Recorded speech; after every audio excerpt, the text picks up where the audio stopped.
Hey happy crafters, I'm Yvonne Williams with Back to Earth Creations, and in this video I'm showing you guys a modification on this design that I recently, at the time of recording at least, had released a tutorial on and featured this piece there. A lot of y'all were like, oh my god, yes, do a tutorial on this style. So I'm going to be doing it on just a regular cabochon. This is a 30 by 22 millimeter. This one's amethyst, but it's really, you could do it with whatever stone that you like, but the same techniques would be applicable for a very irregularly shaped stone. Just keeping the key principle in mind that we covered in this tutorial, where you're holding the bead not on the thickest point and not on the very tip, but kind of right in between the thinnest and thickest point on each end. That way it won't slide out either way. So to make this, I've already gone through and shaped a 16 gauge wire from Parawire. You could also use 18 gauge, but I recommend something quite stiff, like, oh, where's it at? I'm rummaging, can't find it naturally. Oh, here it is. I had done a piece with hammered 12 gauge. So again, you can really add some variation to this and make the piece your own. But we're going to be weaving with some 26 gauge wire. If I had some 24, which I might have some 24 on hand, 24 gauge would be another good size for this, but I don't think I have any on hand. I'd used it up, and I used 26 and 28 gauge in just about all of my weaving. So I'm pulling off a full arm span, and I'm about 5'4", so let's round it down and call it 5 feet of the 26 gauge wire, and I had used about 12 inches of the 16 gauge. And the color I'm using today is silver plated titanium. It's a copper core that's been covered in Parawire's trademark enamel. It's very durable. It's tarnish resistant. In my experience, it's been very hypoallergenic and just very, very friendly to wear. And so I'm going to come through. Let me see if I can zoom in a bit. There we go. And offsetting this wire so that it's just out of the way some. I'm going to start coiling around like so. Just coil a bit and then smush. And then let's go ahead and tuck that tail in. I'm going to use my bent nose pliers or whatever you have on hand to just smush that little tail down. I've found it's really a good idea to get in the habit of keeping your work tidy and tucking in and smoothing down any loose ends as you go, because it's a lot easier to do it when all the wire working is nice and open than it is to try to go through after your piece has been woven and have to do everything that way. So we're just going to coil a bunch. So I'm actually going to coil the entire length from our point here that I just bent with some flat nose pliers, and you made a little point, shaped it a bit around, I think, the neck of a water bottle. I'm going to use up the entire length of wire to do a coil up this side, and then coiling in the same direction up this side, because what I'm going to demonstrate to you guys, we want our coils to be going the same direction on both sides, because that's going to let us do something. And I think, let me test it out, I don't know for certain, because on some pieces I had wrapped and ended up with like little hiccups in my wrapping, whereas another piece I had done, here again we're getting those little hiccups where the little gaps in the weaving. But I want it to be, threw it on the ground every time. I want it to be nice and solid. So to get it to be nice and solid, what I'm going to do is, if we already have the frame of our piece coiled, then whenever we come around, we can go ahead and weave into the existing coiling. See how that works? Whereas if the coils are going in opposite directions, the wire won't lay in with itself. There'll always be like a little kind of loop over. So again, I'm going to go ahead, I'm going to do this off camera, but I'm going to coil up the entire length that we had done here, and then meet you guys back here for the next step. So I've gone ahead and coiled the entire length, which made about, gosh, 5.5 to 6 inches of coiling. If you're using an 18 gauge core wire, that would have gotten you a little bit further. A piece that I had done earlier, I'd actually done 2 separate lengths of coiling on either side to accommodate a bead here in the center, thinking that that would be necessary to keep them in line with each other. Turns out that's not necessarily the case.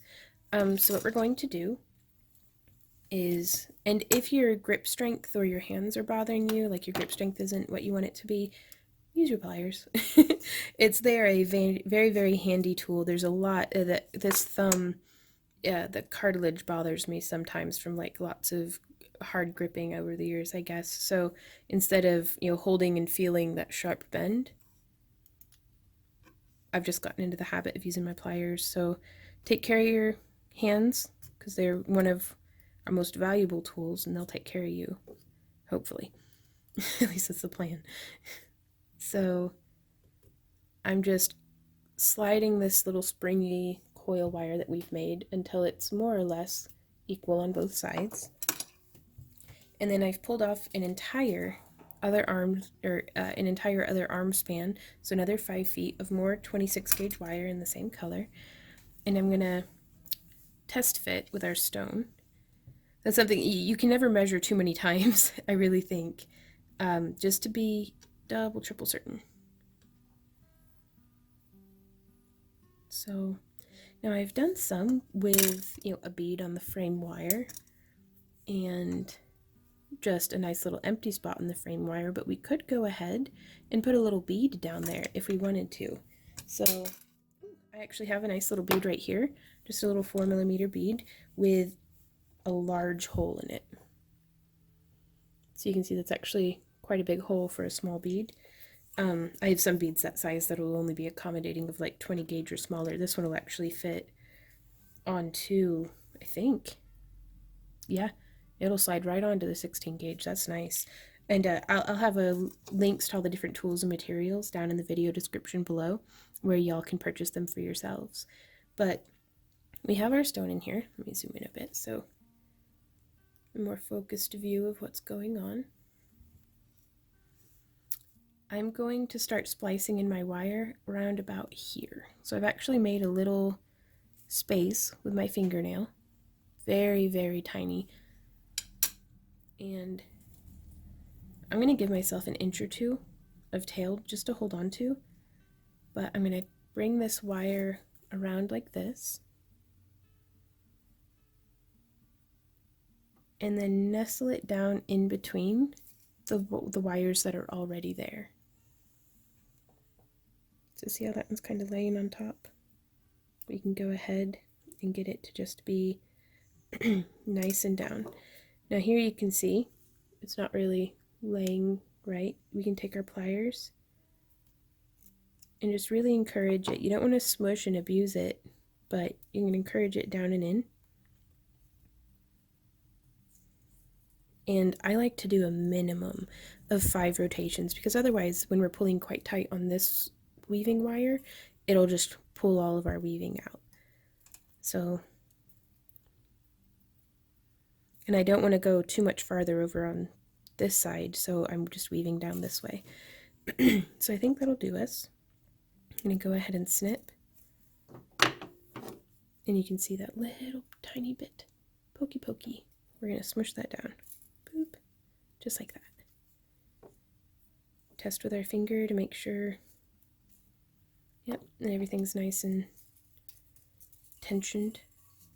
And so now, there we go, finding the far end of our wire and threading on our bead. And then threading it all the way back down.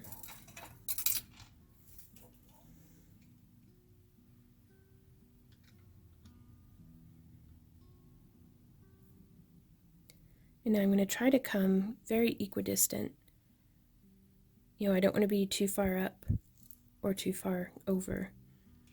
Just very equidistant. And I'm going to tuck that wire in. Oh, that's a little too far down. And it can help if you use a fingernail or something to go ahead and, you know, get that spot started. Yeah, go ahead and get that. Yep. Now, for now, it'll just keep jumping back out. So you've got to go ahead and get a couple of wraps in before it'll stay put. And to hold the tension, I'll be holding the tail wire and then push my fingernail up against there and kind of like cinch it around. That way it'll get nice and tight. And just one full rotation because I don't want to travel too far. And now I'm going to find the, whenever I start to feel like we're getting a loop like that, go ahead and be patient with the wire and just get it to be nice and straight. That way you don't, if you force a big loop like that down, it'll become a little loop and that'll become a kink in your wire. So just using it like it were a needle, I'm just going to use the end of our wire to sew through. You can see it's exiting on the bottom side. Well, this one, we need it to be exiting from the top side. So just like that. And very carefully just pulling through. You can see I'm all tangled up on my core wires. Just go ahead and untangle that. Open that up a little bit. Pulling it through. It's pretty tight here, but I think we can manage. And before I cinch down super tight on our wire, I want to make sure that it is laying where we wanted it to be. And to make certain of that, we can go ahead and smoosh with our pliers. Okay. So now we have two wires going through our bead, and you can see maybe how wide they are here, and then they go to narrow as they enter the bead. Like boop. Hopefully you can see.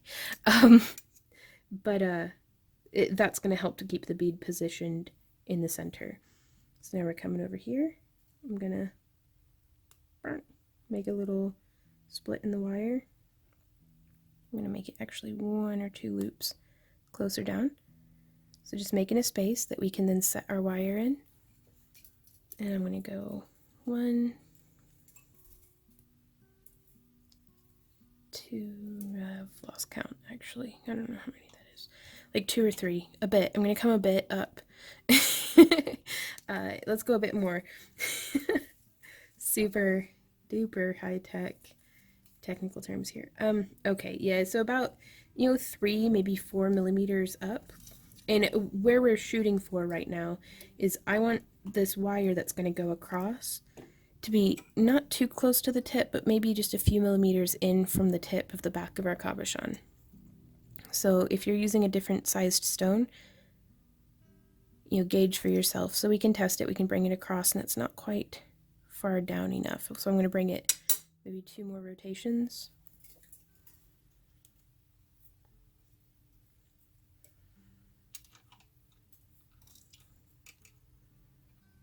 Yeah, I think that'll be perfect. 1 more. I'm so uncertain sometimes about these things, but it's okay. You can always unwrap it and keep going.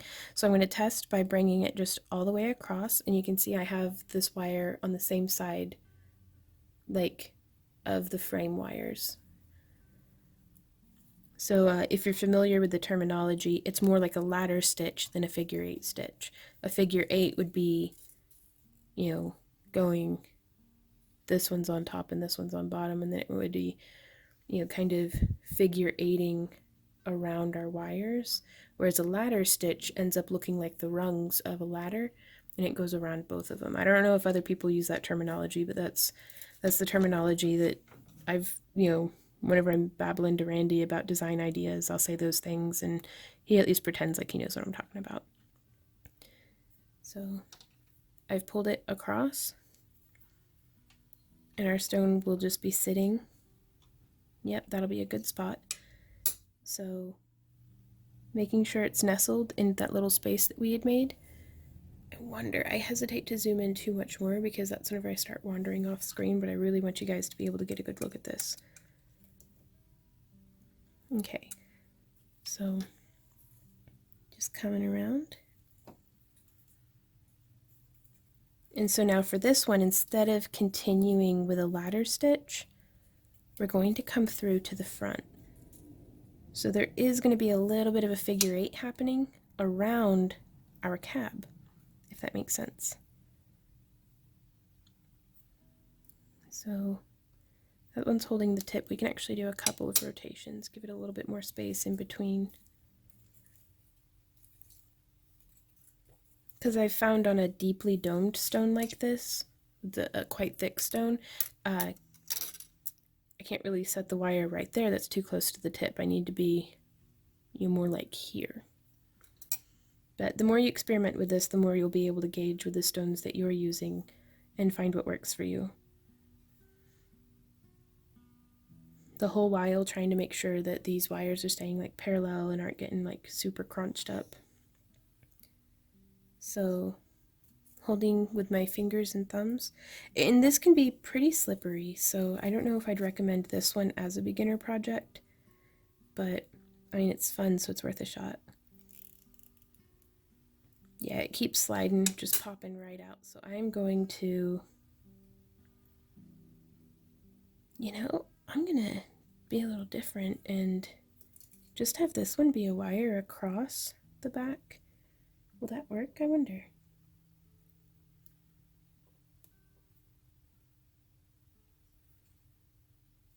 It seems to. Cool. Okay. So I did make it a little bit of a ladder stitch, but now we have something, it's going to be holding on hopefully a little better to the very back.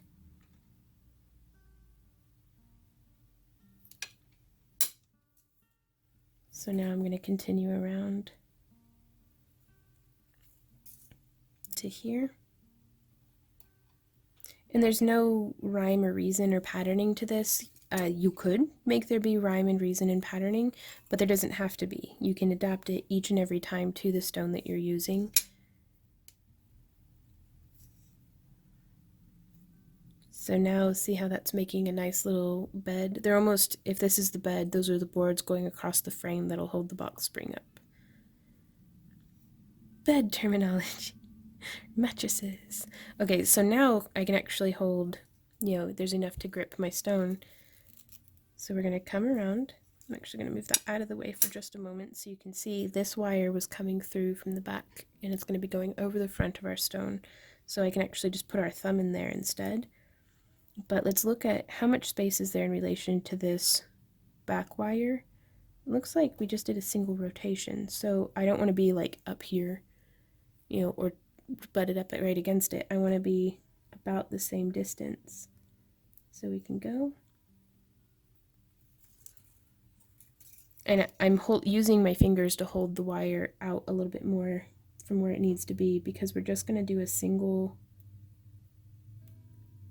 little stitch into that edge, and then we can place our stone in, and then by gripping here and pushing against the frame with my finger, we can actually cinch that wire down just a little bit. I mean, you don't want to break it.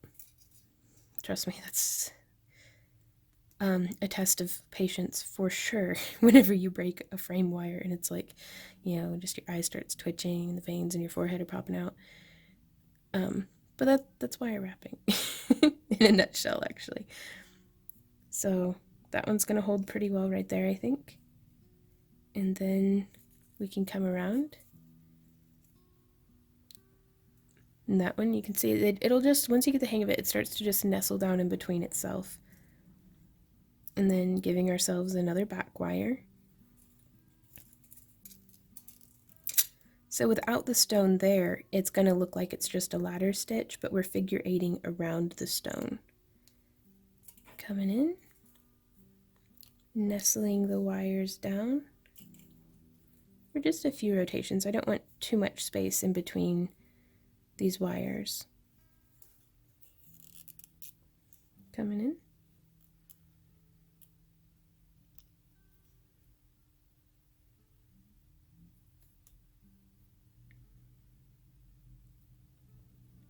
And you could have them be just butted right up against each other. Again, I can't emphasize enough how much I would like to encourage you guys to practice your own modifications and variations of these patterns that I'm teaching, because that's how you're going to find your own style, and that's how you're going to discover new things that, I may have never even thought of, you know? So this is actually, I think these might be a little too tight. It's not, the cab isn't, let me see if I can just push it down a little bit more. The cab isn't quite sitting as far down as I had wanted it to. We're making a little bit too much space, and I didn't want to see this wire on the bottom as much. So if you're not liking it, go ahead and just unwrap it. Like, it's 100% okay. It's not as easy as like just Control Z or something if you're working on a computer. But next best thing, at least in wire wrapping world, is nylon jaw pliers. So this is how our wire's looking. Also, I just realized I didn't check. I hope I was in frame. But we're going to take our nylon jaw pliers and just straighten out those little kinks. It's never quite as good as perfectly new again, but that's okay. So I'm actually going to make these wires a little closer to each other. Just because, I mean, it doesn't seem like a whole lot, but those millimeters add up. Okay, so that one's going to be coming through. We're going to be sitting about right there.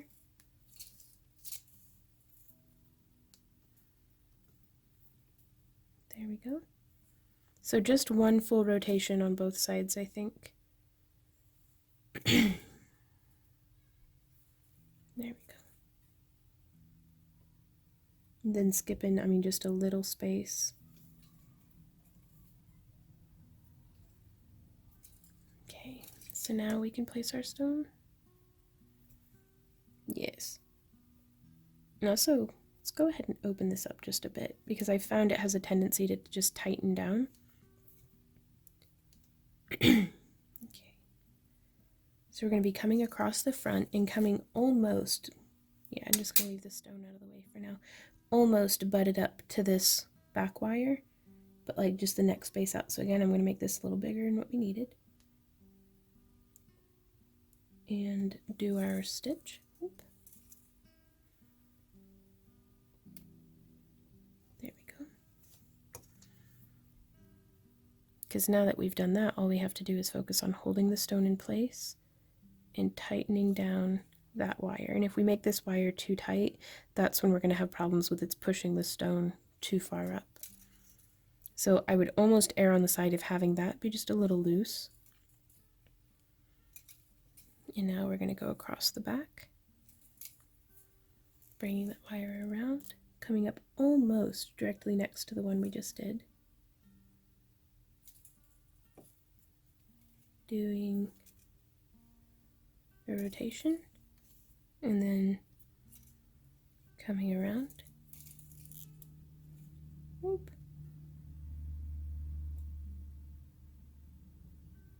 So yeah, super slippery here at the beginning, but be patient with yourself, you'll get it. That's me talking to me as much as cheering y'all on, because it can be frustrating, and that's okay though. Challenge accepted. So yeah, see, I like that kind of spacing much better, I think.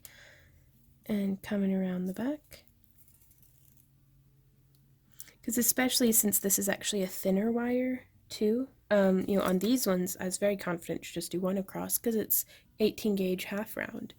This being 26 gauge is a much more delicate wire, so I feel a lot better, having it in a group of 3 than what I do just having, one delicate little, almost spider silk, thread going across the front of the stone. Okay, bringing that down, getting it in between the wires. And again, before tightening,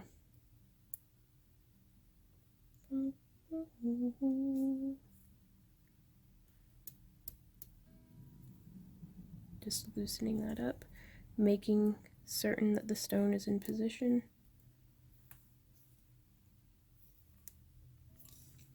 Okay.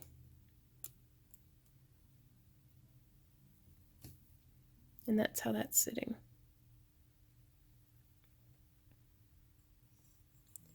So now from here, I'm going to continue weaving. I'm actually going to remove the stone because it's going to be a lot easier, but I don't want to, I'm being careful to not cinch down at all because I don't want to mess up the tension that I have across here. But yeah, whenever you're doing the stitching like how we are, if you skip a stitch, it's going to overlay itself. Like, see how that has happened? And no matter how much you pull, it won't be okay. So just go slow, literally one little stitch at a time. Make sure that your placement is good. If it helps, you can actually open up your spacing a little bit. And that way it gives you a little bit more clear of an idea of where you need to go. And so I'm actually going to keep reinforcing the back though, like every 4 or 5 millimeters. I'm just going to come in, add a stitch,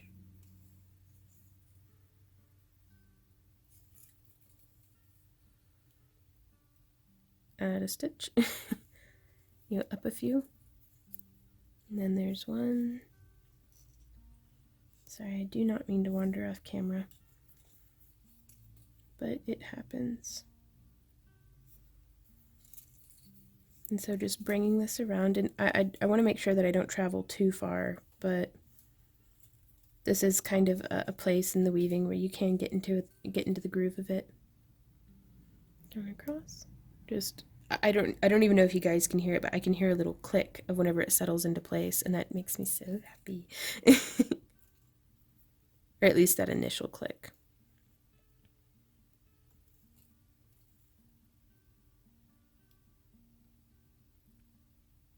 There we go.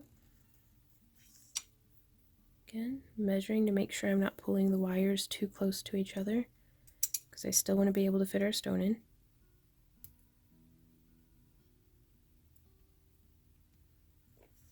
Okay, so it looks like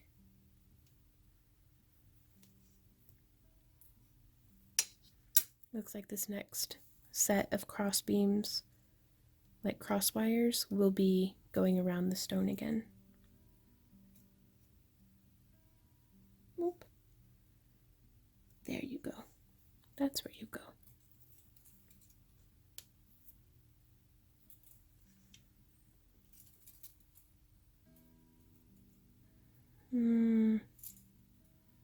Nope. I'm going to do one more set of cross beams just across the back, and then we will start messing with the other end of the stone.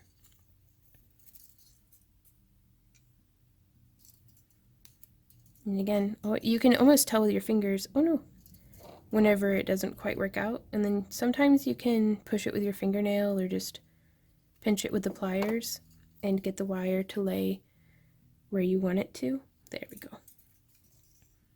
But it's a good thing to check your work.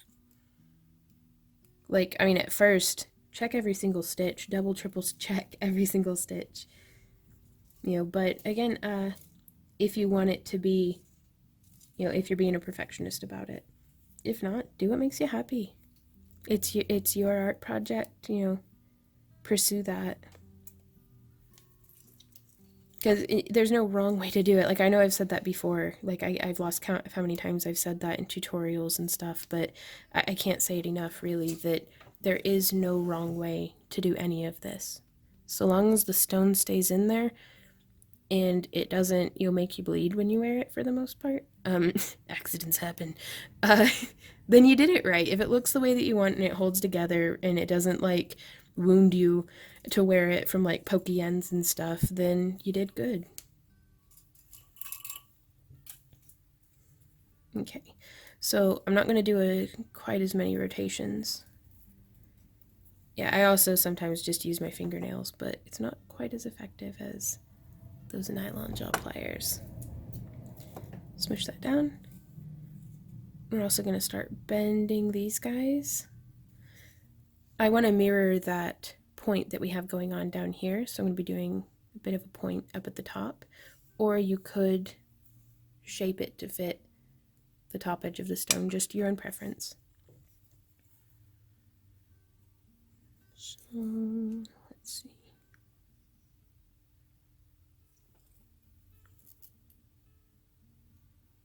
Because for the most part, I like for the wires to be coming through from the back because they'll hold the stone very securely. So that's why I crossed across the back again.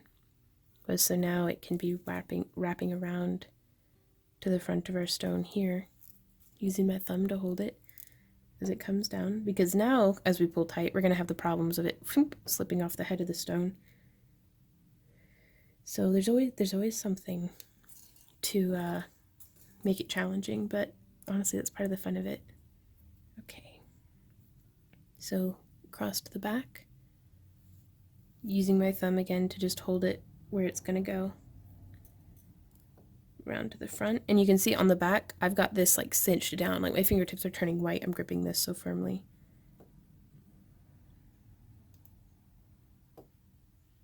Button this up just right up against the last one, like the last stitch. Pull in tight because I do not want us to run out of space.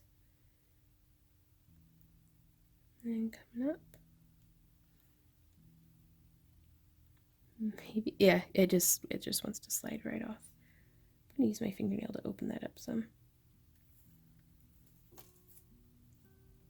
There we go. Nestled down, coming around, pulling that up.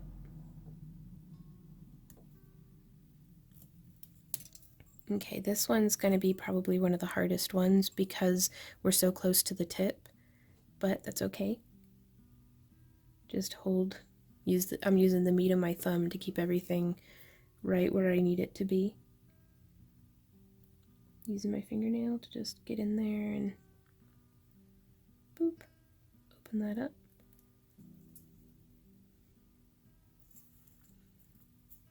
Nestle the wire in, there we go. But yeah, see how it slides? So just pull it back up. And now we can push those 3 up that way and check it. And a 0 movement on our stone, that is solid. We could have done with less across the back. Being a translucent stone, you can kind of see it go through when the light's coming through it. But if I had done like an onyx or a lapis, you know, an opaque stone, we wouldn't have to worry about that. So now that we're here, I'm going to go ahead and continue coiling up this frame wire.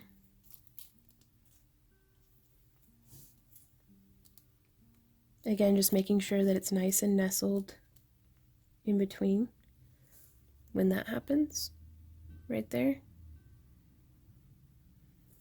I just lift up a bit, push it over to the side, nestle it down.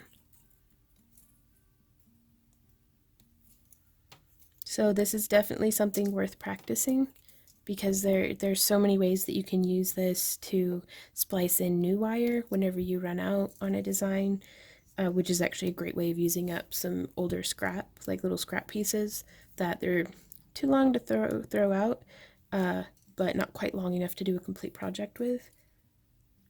Oop.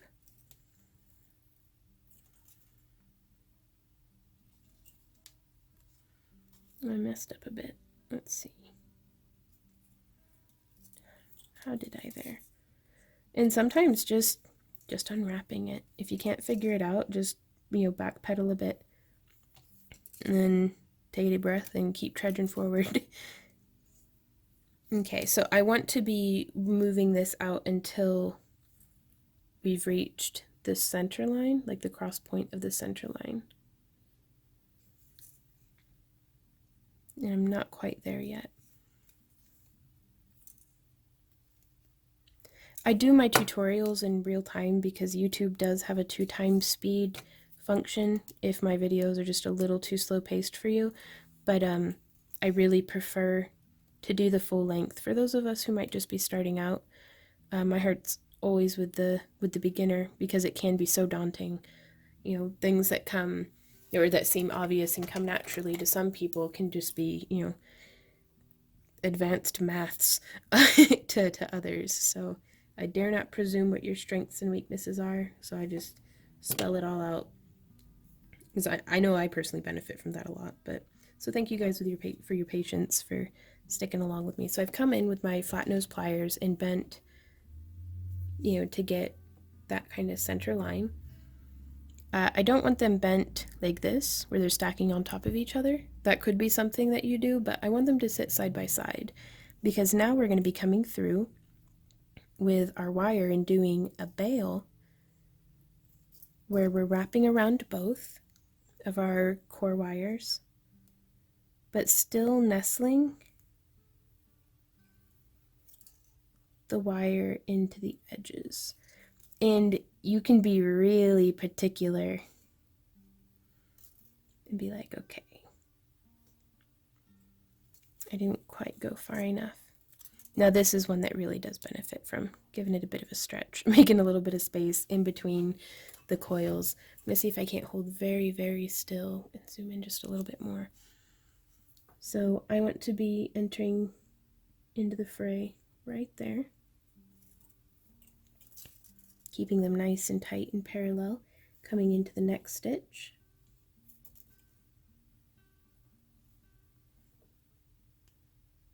There we go. Next stitch, next stitch. So this is a ladder stitch to me. Whenever I think ladder stitch, I'm like, little ladder. It's a bit wonky there, but good news, that'll be hidden. So, yeah. Oop. Width by 2.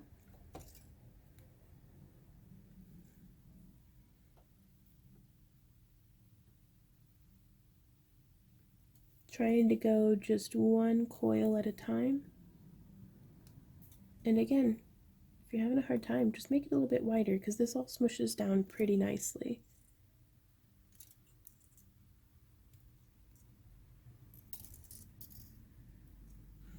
Yeah. So see how that's coming along? And oh man, that just looks so, like, that is a tight weave. I like it a lot. But the problem with very repetitious stuff like this is if you mess up, I mean, a smidge, it's like very obvious. So just go a bit at a time, no sense in rushing through it. I'm going to zoom out some so you can actually see my hand placement as I'm coming around. So, you know, I'm not holding like way back here because I feel like I don't have as much control. I'm giving myself about 2 inches, you know, 2.5 inches, and just coming through, holding tight enough to keep the tension, but also letting the wire slide between my fingers as it feeds through. Come on, eyeballs. This is definitely going to be something better for me to do earlier in the day before my eyes get tired. So good lighting and possibly a magnifying glass.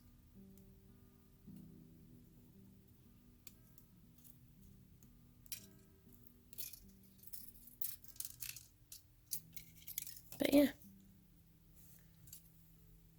So that's how that's coming along.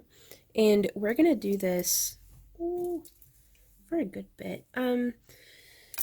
We could be clever and get math involved and find like the circumference of, like, if you know, our inner diameter of the bail is going to be 8 millimeters, like something about pies, and you can find the circumference. Or you can be lazy like me, and I'm just gonna take this bit of scrap wire. No, that's nice scrap wire. This bit of scrap wire, and put it around where your bail's gonna be, like the size that you want your bail to be, and then snip at the cross point, and then you can straighten this tiny, ridiculously little bit of wire out. And that's how much length of this weaving that I will need minimum to be able to do this bail. I like to give myself just a little bit extra. My parents would be disappointed that I'm like, I'll just measure it with trash instead of doing that. But normally I don't mind being embarrassed, but it would just be awkward and embarrassing for everyone if I sat here and tried to do geometry in my head.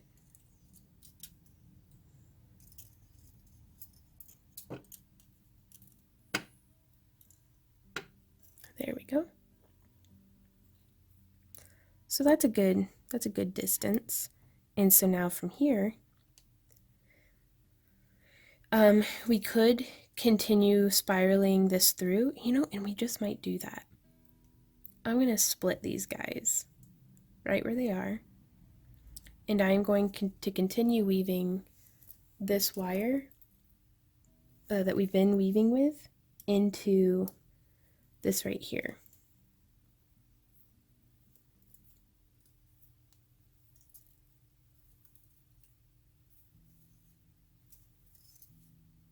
There we go.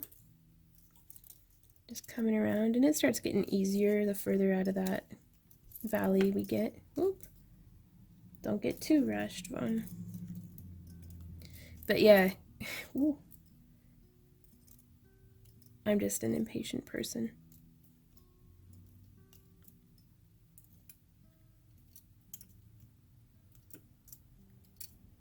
And you can also get really cool effects by using 2 different tones of wire, but it can get a little bit random and weird along the sides. But just something to keep in mind. You never know how you might be able to apply that. Okay, so now that we're here at the end, yeah, I'm going to zoom out again. This is another one of my little tricks for getting wire coiled fast. I've had a lot of people be like, well, just use a drill. And it's like, I'm not sticking this into a drill. It's in having it get super duper fast and all the weights off centered and stuff. But I can totally just hold it boop, boop, here with my fingers. Then use this end to just spin it around.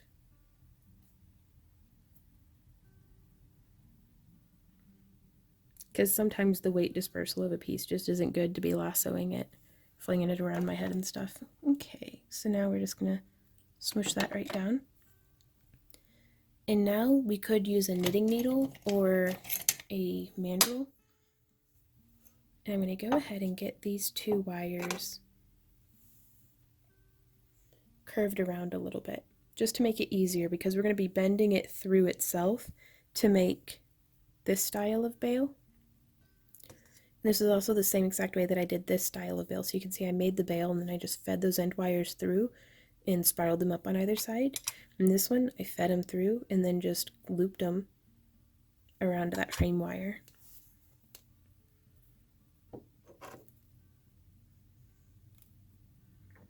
So again, just shaping down. Whoop, snagged my cross wire in the front. And so I'm just using my thumbs to kind of force everything around. You straighten these wires out because I do want, well, the shape on this isn't the best. I could have benefited from, before feeding it through, putting a little bit more of a bend in the front on it, but that's okay.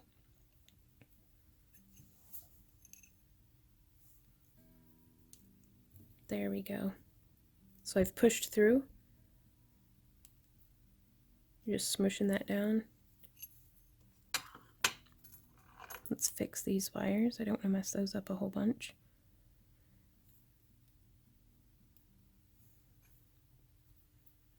And so to do this style of bail, what I would have done is I would have, oops, I'm so sorry. I would have just removed any excess wire weaving and bent the wire around, or left the extra wire weaving on in the case of this style. But I am just going to snip, giving myself about 1 centimeter of bare wire. Save all my little bits because I'm a hoarder. It was like, I can justify like, oh, I might do something, with that. And then come in with our round nose pliers. And just twist this around. And for this one, I had fed from the back to the front, and on this one I'm feeding from the front to the back. So that's why our spiral's coming out a little bit different, but I can actually come in, snip a bit of that off, and just shape it down and through. Then we can grab it from the back side. Let's grab our bent nose pliers for that. Ooh. Woo! All right. Oh, blasted. Okay. There we go. Grabbing and just cinching on through. And now that we're here,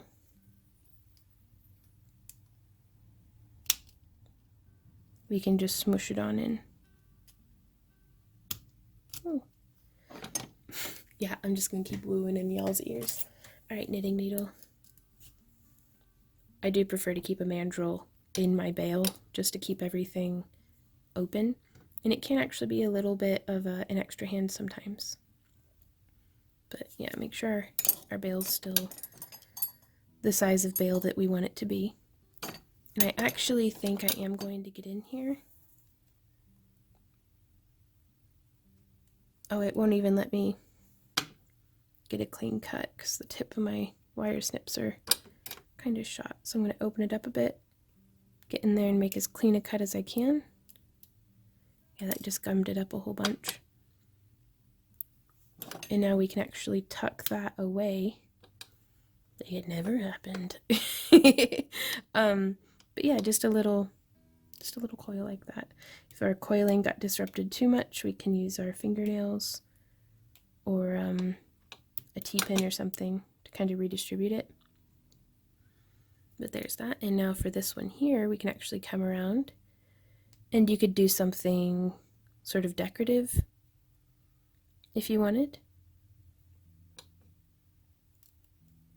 But I really wanted to do, you know, I did all that extra coiling, but you could get super decorative and fancy, but I am going to just show you guys how to do a real simple, just bringing it down.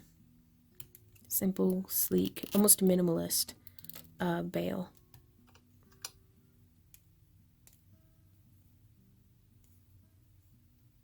And this is, I'm not going to lie, a lot easier with a thinner gauged wire.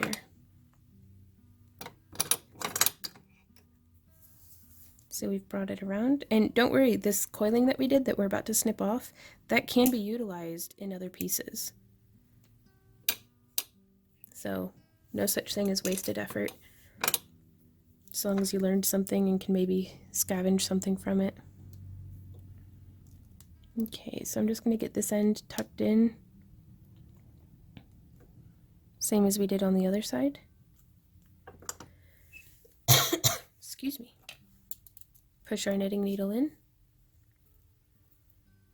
and maybe cinch it out a little bit more.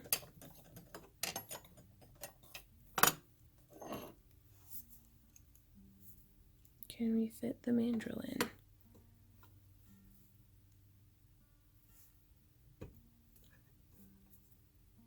And if you had a larger knitting needle, we could expand this out just a little bit more. Ooh, yeah, I like that kind of parallel, making them, yes, I love that. Okay. Boom. So there we go. We made a jewelry. Excuse me, and I'm losing my voice. So my wire across the top here got a little bit more distorted than what I would have liked, you know, bringing the bail through, but all in all, I am pretty pleased with that, you guys. And you can see now the similarities in concept. Now this one I did, again, just minimal across the back, so you don't have to do a whole bunch, but you can. But yeah, just those two.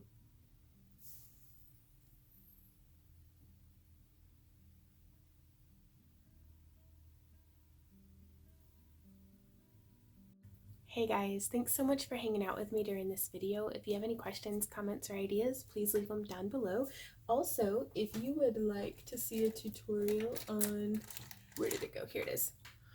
On an even more advanced version of this style of pendant, be sure to let me know, because normally I do try to not repeat myself too much on the content, but it happens. But if I can do it intentionally in a way that helps y'all, I'd really like to do that. So be sure to leave a comment though down below. Let me know what you think. If you enjoy my free tutorials and would like to support the creation of more of them, but you've already liked and shared and subscribed and all that good stuff, please consider joining me over on Patreon. There's links down in the video description. And you don't even have to pledge anything. You can just follow me over there and get notifications about when we have new tutorials up.